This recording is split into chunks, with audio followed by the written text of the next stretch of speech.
നമസ്കാരം, ഞാൻ മായയാണേ. Welcome to taste of Thekkady. ഞാനൊരു തേക്കടിക്കാരി. നമുക്കേ പെട്ടെന്നൊരു മാങ്ങാച്ചാർ ഉണ്ടാക്കിയാലോ? അതിനായിട്ട് മാങ്ങ നല്ലപോലെ കഴുകി ചെറുതായിട്ട് അരിഞ്ഞത്, കുനുകുനെയൊന്നും അരിയണ്ട, കുറച്ച് ചെറുതായിട്ട്, എന്നാൽ ഒത്തിരി വലുതുമാകരുത് കേട്ടോ. എന്നിട്ട് ആവശ്യത്തിന് ഉപ്പും ഇട്ടിട്ട് നല്ലപോലെ ഇളക്കിയിട്ട്, സ്പൂണ് കൊണ്ട് ഇളക്കിയാലൊന്നും ശരിയാകത്തില്ലെന്നേ. അപ്പം നമുക്ക് പണ്ട് അമ്മച്ചിമാരൊക്കെ കൈകൊണ്ട് തന്നെയല്ലേ ഇതെല്ലാം ഇളക്കിയും പെറുക്കിയും എടുത്തിരുന്നത്. എനിക്കതാണ് നല്ല സൗകര്യമായിട്ട് തോന്നിയത് കേട്ടോ.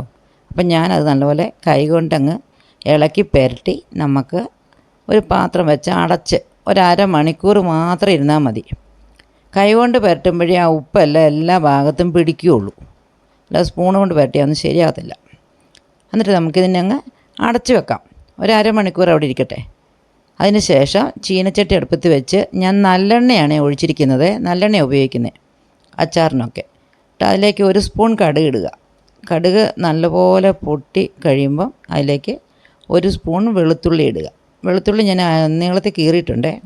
പിന്നെ കുറച്ച് കറിവേപ്പിലയും ഇട്ട് നല്ലപോലെ ഒന്ന് മൂത്തോട്ടെ എന്ന് പറഞ്ഞു കഴിഞ്ഞാൽ ഒത്തിരി അങ്ങ് മൂപ്പിച്ച് പോകണ്ട. അതിൻ്റെ പച്ച മണം അങ്ങ് മാറിയാൽ മാത്രം മതി കേട്ടോ. അപ്പോൾ പച്ചമണമൊക്കെ മാറിയിട്ടുണ്ട്, കണ്ടോ? കളർ ഒരു ചേഞ്ച് ആയിട്ടില്ലേ? ഇനി നമുക്ക് തീ അങ്ങ് ഓഫ് ചെയ്യാം. ഇല്ലെങ്കിൽ നമ്മൾ പൊടി വർഗ്ഗങ്ങൾ ഇടുമ്പോൾ കരിഞ്ഞു പോകും. ഇനി അതിലേക്ക് ഒരു സ്പൂൺ മുളക് പൊടി അതിനിട്ടിരിക്കുന്നത് നല്ല എരിവുള്ള മുളകാണ്. പിന്നെ ഒരു സ്പൂൺ കാശ്മീരി ചില്ലിയും കൂടി ഇട്ടിട്ടുണ്ട് ഒരു കളറിന് വേണ്ടിയിട്ട്.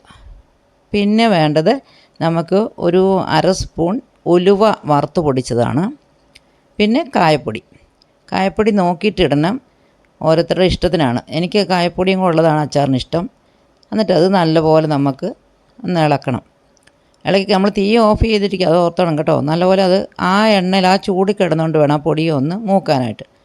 ഇനി അതിന് ശേഷം നല്ലപോലെ അത് മൂത്തിട്ടുണ്ട്, നല്ല ചൂടുണ്ടല്ലോ. ശേഷം നമുക്ക് തീ കത്തിക്കാം. തീ കത്തിച്ചതിന് ശേഷം അതിലേക്ക് ഒരു സ്പൂൺ വിനാഗിരി ഒഴിച്ചു കൊടുക്കാം.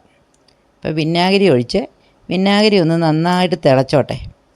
നന്നായി തിളച്ച് കഴിയുമ്പം നല്ലപോലെ മൂത്ത് നല്ലപോലെ തിളച്ചു, നല്ല കളറായി. അപ്പോൾ അതിലേക്ക് നമുക്കിനി മാങ്ങ ഇട്ട് കൊടുക്കാം. അപ്പോൾ അരമണിക്കൂറേ നമ്മൾ ആയുള്ളൂ മാങ്ങ എടുത്ത് വെച്ചിട്ട്. അപ്പോഴത്തേനും കണ്ടോ അതിൻ്റെ വെള്ളം കണ്ടോ, ഉപ്പുനീരാണ് ഇറങ്ങുന്നത്. അപ്പോൾ ആ വെള്ളം ഒന്നും കളയാതെ അതിലേക്ക് ഇട്ടിട്ട് നല്ല പോലെ ഇളക്കി നമുക്ക് എടുക്കാം. ഇത് പെട്ടെന്ന് തയ്യാറാക്കാൻ പറ്റുന്ന ഒരച്ചാറാണ് കേട്ടോ. അപ്പോൾ നമ്മൾ അതിലേക്ക് മാങ്ങ എല്ലാം ഇട്ടിട്ട് പിന്നെ അങ്ങ് തീ ഓഫ് ചെയ്യണേ. മാങ്ങ ഇട്ട് കഴിഞ്ഞാൽ തീ പാടില്ല, തീ ഓഫ് ചെയ്യുക. അതിന് ശേഷം നല്ലപോലെ ഇളക്കി അതിനെ മിക്സ് ചെയ്യുക. മാങ്ങാച്ചാർ ഇഷ്ടമില്ലാത്ത ആരാ ഉള്ളത് അല്ലേ? എല്ലാവർക്കും മാങ്ങാച്ചാർ ഇഷ്ടമാണ്. ചോറിൻ്റെ കൂടെ ആണെങ്കിലും കപ്പയ്ക്കാണെങ്കിലും ചക്കപ്പുഴുക്കിനായാലും ഒക്കെ മാങ്ങാച്ചാറുണ്ടെങ്കിൽ നമുക്ക് കഴിക്കാൻ പറ്റും.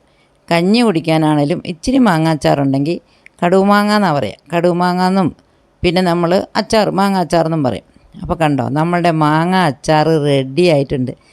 കണ്ടില്ലേ? കാണുമ്പോൾ തന്നെ നമ്മളിങ്ങനെ കഴിച്ചു പോകുന്ന മാങ്ങ അച്ചാറാണിത്. അതും പെട്ടെന്ന് തയ്യാറാക്കാൻ പറ്റുന്ന നമ്മളുടെ പച്ചമാങ്ങ അച്ചാർ. ഇനി നമുക്ക് എന്നാ ചെയ്യണ്ടേ? ഇതിനെ ഒരു പാത്രത്തിലേക്ക് മാറ്റണ്ടേ? കാണുമ്പോൾ തന്നെ എന്ത് രസമല്ലേ? വായിക്കൂടി ഇങ്ങനെ വെള്ളം വരുന്നില്ലേ മാങ്ങാച്ചാർ കാണുമ്പോൾ? എനിക്ക് വരുന്നുണ്ട്. ഞാനാ ഉണ്ടാക്കിയ ഞാൻ പക്ഷേ വീഡിയോ ചെയ്യുമ്പോൾ എനിക്ക് വീണ്ടും ആ മാങ്ങാച്ചാർ കാണുമ്പോൾ കൊതിയാവുന്നുണ്ട്. ഇനി അതിനെ നമുക്കൊരു ചെറിയ ഭരണിയിലേക്ക് മാറ്റാം. ഭരണിയിലോ അല്ലെങ്കിൽ വേറെ കുപ്പികളിലോട്ട്, കഴിവതും പ്ലാസ്റ്റിക് കുപ്പി ഇടാതെ മറ്റേ ചില്ലിൻ്റെ കുപ്പികളല്ലേ അതിലേക്ക് ഇടുന്നതായിരിക്കും ഏറ്റവും നല്ലത്.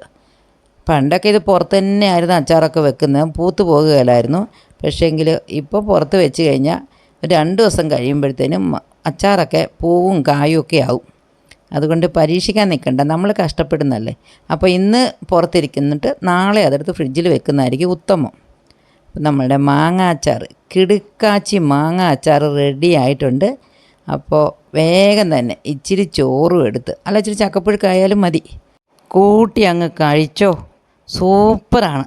അപ്പോൾ ഇന്ന് തന്നെ 2 മാങ്ങ എടുക്കുക, അരിയുക, അച്ചാറുണ്ടാക്കണം, ഉണ്ടാക്കി കഴിക്കണം എല്ലാവരും. ഈസി ആയിട്ട് ഉണ്ടാക്കാൻ പറ്റുന്ന നല്ല കിടുക്കാച്ചി മാങ്ങ അച്ചാറാണ്. അപ്പോൾ ഞങ്ങളുടെ വീഡിയോ ഇഷ്ടമായെങ്കിൽ ലൈക്ക് ചെയ്യാനും കമൻറ്റ് ചെയ്യാനും സബ്സ്ക്രൈബ് ചെയ്ത് സപ്പോർട്ട് ചെയ്യാനും മറക്കരുതേ.